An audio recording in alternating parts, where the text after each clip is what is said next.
Сәлем достар, менің арнама қош келдіңіздер. Бүгін сіздермен бірге өте дәмді мампар тағамын әзірлейтін боламыз. Өзімнің жасалу әдісімді ұсынатын боламын. Қабыл алыңыздар.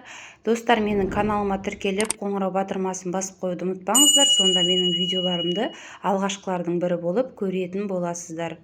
Ал ендеше тағамымызды бастаймыз. Ол үшін қазанымызды қыздырып алып, үстіне сұйық майымызды құямыз және етімізді осылай ұсақтап турап алып, жақсылап қызарғанша қуырып аламыз. Содан соң үстіне пиязымызды саламыз және сарымсақты саламыз. Сарымсақ бізге ерекше дәм береді. Барлығын араластырып, қызарғанша бұқтырып алатын боламыз. Ендігі кезекте үстіне сәбізімізді саламыз және картопты салып, барлығын жақсылап қуырамыз. Құрамын үйдегі адамдарға байланысты ұлғайтсаңыздар болады. Енді бетіне қызанақты турап саламыз және томат пастасын салып, жақсылап қуыратын боламыз. Қалауларыңызша кез келген приправа қолдансаңыздар болады. Мен универсальный приправаны пайдаландым және тұзымды салып, жақсылап қуырып аламыз. Үстіне суымызды құямыз.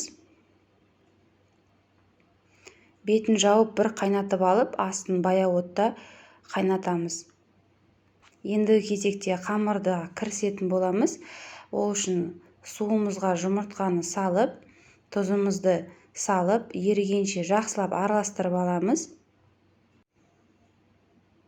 Ұнымызды илеуіштен өткізіп, шетінен қоса отырып, қасықтың көмегімен араластырамыз. Кейін қолымызбен араластырып, қамырымызды илеп алатын боламыз. Біздің қамырымыз тығыздау болады.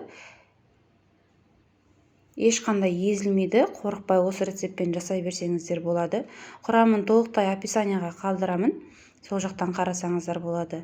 Қамырымызды жақсылап илеп, осылай зуала қылып аламыз. Бетін жауып, бір 10-15 минутқа қалдыратын боламыз.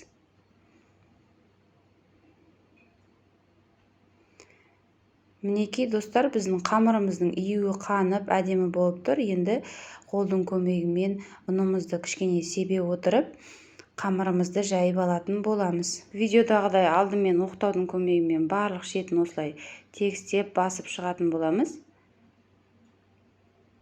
Кейіннен қамырымызды орап, оқтаудың екі шетінен баса отырып, қамырымызды тегістеп жайып аламыз.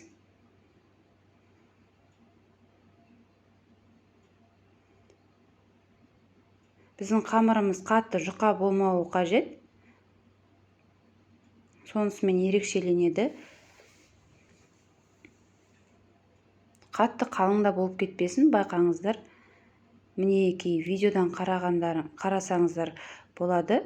Қамырымыз қатты қалың емес, не жұқа емес. Бір тегіс болып шықты. Енді видеодағыдай құралмен немесе пышақпен осылай кесіп шығатын боламыз.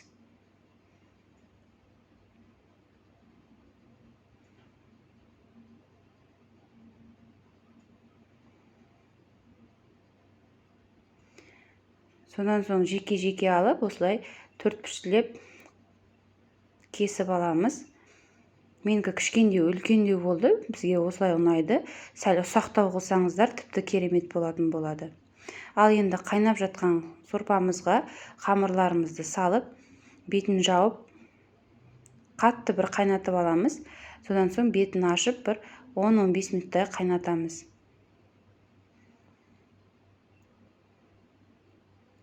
Мінекей достар, біздің тағамыз дайын.